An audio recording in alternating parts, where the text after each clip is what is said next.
ርዕሳችን ለጠቅላዩ ይድረስ ሼህ መሐመድ ቢን ዛይድ።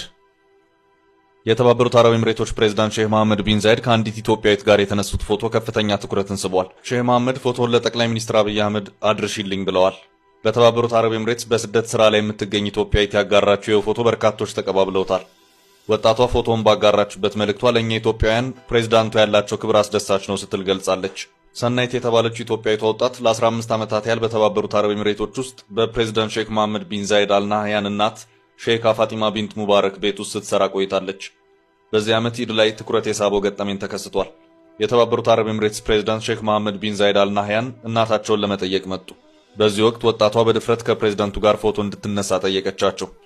ፕሬዝዳንቱም በፈገግታ ኢትዮጵያዊት ነሽ ሲሉ ጠየቋት። እርሷም አዎ ብላ መለሰች። ፕሬዝዳንቱ ፎቶ ለመነሳት ተስማሙ። እሺ ለዶክተር አብይ ሰላምታ አቅርቢልኝ አሏት። ፈገግ እያሉ አብረዋት ፎቶ ተነሱ። ኢትዮጵያዊቷ ስደተኛም ፕሬዝዳንት ሼክ መሐመድ ቢን ዛይድ ለኢትዮጵያውያን ያላቸው ክብር እንዳስደሰታት ተናግራለች። የተባበሩት አረብ ኤምሬቶች ፕሬዝዳንት ሼህ መሐመድ ቢን ዛይድ የጠቅላይ ሚኒስትር አብይ አህመድ ጥብቅ ወዳጅ መሆናቸው ይታወቃል። ጠቅላይ ሚኒስትር አብይ አህመድ ወደ ስልጣን በመጡ ማግስት ከጎበኟቸው ሀገራት መካከል የተባበሩት አረብ ኤምሬቶች ከቀዳሚዎቹ አንዷ ናት። ወላሂ ምንም የማያልፍ ነገር የለም።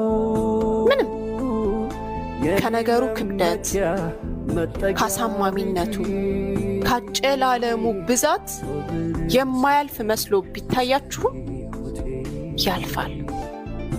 ማለፉ እናንተኑ ራሳችሁን እስኪያስገርማችሁ ድረስ ያልፋል።